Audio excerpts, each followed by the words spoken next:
Hey folks, John with Complete Technology Solutions, your friend in the computer business. All right, so you guys remember the camera that we did on that last video for the Logitech Brio Pro 4K.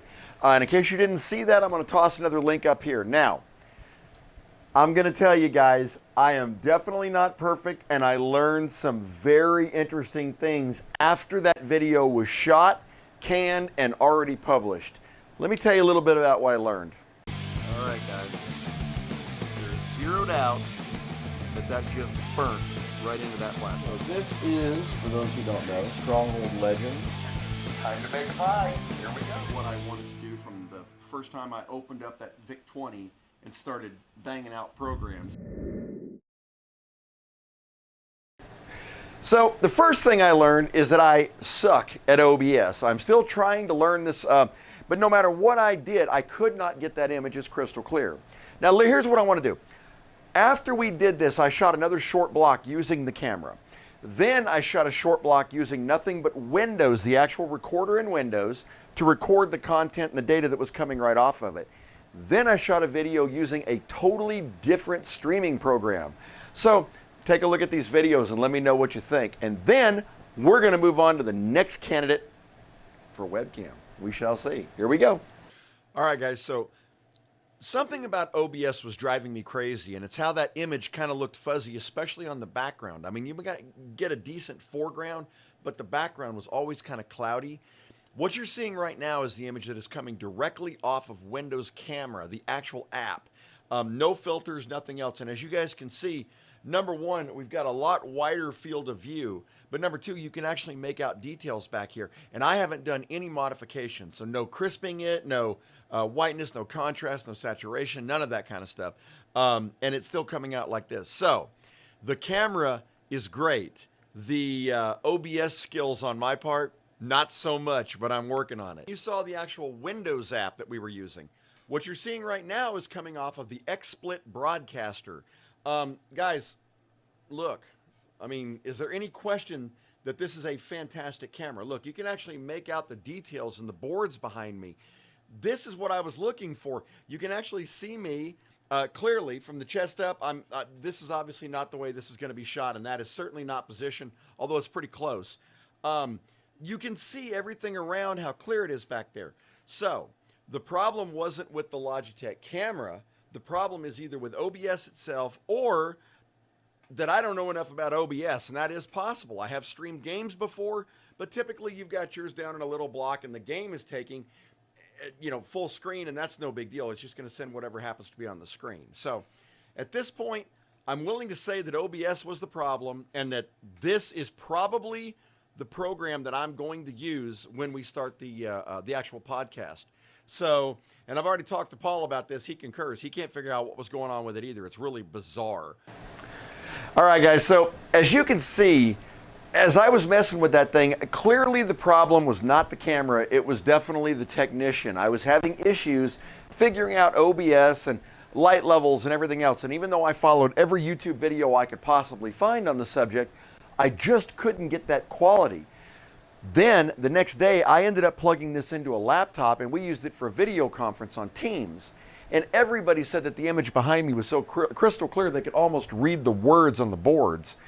That's what I was looking for, guys. So obviously, this is a solid candidate. We'll probably be using that. But that leads me to our next test. This is the GoPro Hero 7 Black. Comes with an extra battery, the waterproof case that comes with it, and that'll be important, and I'll tell you why here in just a second, as well as a couple other accessories. And as you guys can see, this is clearly a generic e-commerce box from Amazon, okay? Save a little bit of money on the packaging, get more on the other side, no problem with that. Let's take a look and see what we got in here. I never actually opened up a box quite like this one, so I'm kind of curious to see what we're going to find. Let's move her over here so she's nice and safe. And, ooh, all right, open that up. Oh, check that out, guys. That is a really nice packaging. So the first thing I'm noticing is I do like the packaging. I love the way that box looks, guys. It looks very, considering the outside looks like something you might receive in the mail if you didn't want your neighbors to know what you were getting. The inside actually looks like pretty decent packing. So let's take a look at what's in this box right here. And that's kind of heavy too. All right, so here is our plastic case. And those are lenses with lens covers. This appears to be the rubber handle for the camera. Yep, a little protective case you can put on it. And here is our plastic case. Now, why do I need a waterproof case? So, next weekend, I'm actually going to be going scuba diving down in Honduras. And yes, I will actually have a short video of some of that because, hey, tech is tech. And frankly, the scuba diving stuff that we're using these days is pretty darn cool, between the computer you're always using, digital compasses, and obviously the camera, which I will get some footage for. I want you guys to kind of share along with it. So we'll definitely be doing that here in the near future. So that's why we needed the crystal case, little case. That looks like a charging cable, and that is USB to Type-C. I suspect if we're going to use this as a webcam, that's the cable we're going to be using. So we shall see. All right, and here are the two batteries. Man, those are some tiny little batteries. As well as, let's see, that looks like a stick-on stand. And there are the batteries. And I'm guessing since there's no external place that I see in here to charge the battery, you probably charge it in the camera. So we'll test that too. All right, and let's get, this is for a tripod mount. And you get one little page of instructions, little booklet. All right, that's pretty cool. And here's the camera itself, guys. And actually, I'm actually surprised. It actually has some weight to it. It's pretty heavy. And if you're wondering, this is the first time I've ever owned an actual GoPro. I've used several different cameras. You guys have seen it over the years, everything that we've gone through on this. I've probably gone through 30 different cameras, but just never actually got to a GoPro. So I'm really glad that we're finally doing this now. And when somebody had suggested possibly using this as a webcam, I thought, well, why not, right? We'll give it a heck of a shot. So taking a look around it here, you got your front lens, looks like you got a little LCD board there, and here's your screen on the back. Ooh, the best part, guys. Let's go ahead and peel off this screen. So, remove this little protective, or this case, and then you simply remove it from the case. So, this case looks like it would be the tripod mount, or any other mounting we're going to use. Actually, this in concert with this is probably what we're going to be using for the actual podcast. So I'll have that sitting up on top of the client and aiming down if we use this. So we'll see here shortly. And here's the actual camera itself, guys. And this is always the best part. Peeling off the first time stickers on these. Look at that. Oh yeah, that's pretty, guys. And of course you want to take care of these lenses because from what I understand, they are super high quality and any little scratch you get on this is going to show up. So, all right, here's what we're going to do. I'm going to go ahead and throw a battery in this thing. And get it powered up, and then we'll take a look at it and see what kind of functions we've got. Right back with you. All right, guys, so taking a look at the GoPro, you've got two different doors. There's a small button to push down here, and it will slide it open. This opens up the battery portal, and you insert the battery here, and then as you can see on Stumpy there, right there is your micro SD slot. Now, we're going to go ahead and we're going to use a 64 gig SanDisk.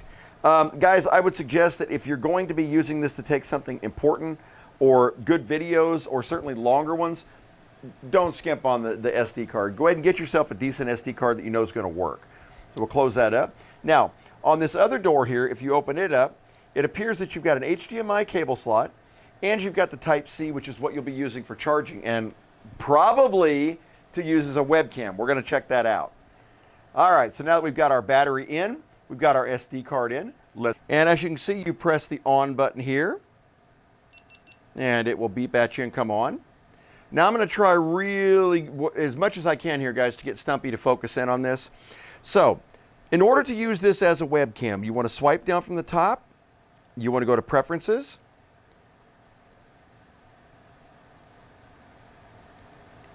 You want to scroll down to the bottom to where it says Input and Output. And you want to change your HDMI output to live. By default, it will be on media. Okay? So you want to change it to live. Then go back and back again.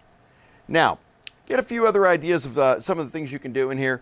This is a Wi-Fi connected camera with 5G, so you can actually connect this to your device. And I have actually done that on my cell phone. And it allows you to see the feed that the camera has, as well as start, stop videos, and all that kind of cool stuff. So it is pretty neat. So, but you can directly Wi-Fi connect to the camera using this. All right. It's got voice control. Now, truthfully, I haven't tried that yet. It's got a list of commands in here, though. You know, start videos, record that, whatever. I probably won't ever actually use that, but it is an option. I've never had a GoPro, so this is a first for me. All right, you got the touch display on and off, your regional settings, the about, and reset the camera. All right, going backwards here. This would be your sound settings and audio externally. You can actually turn it on and off. There's your beeps. And this would be to lock your preferences in, and this would be to auto capture or quick capture on and off for the quick snaps on the button. So pretty cool, right? Not too bad. There's not too much else to this thing except for turn it on, hit a button, and go. But once again, don't skimp on that SD card if you're going to use this as a camera. All right, so here's what we're going to do. Just like last time, I'm going to set this up using our new streaming computer, and we're going to see what it looks like in OBS. Now, guys, listen, I really truthfully hope it looks better, but I'm not promising anything. I'm really not. One other thing that you must do, if you're going to use a GoPro Hero 7 Black, you're going to have to connect the HDMI port to this, okay?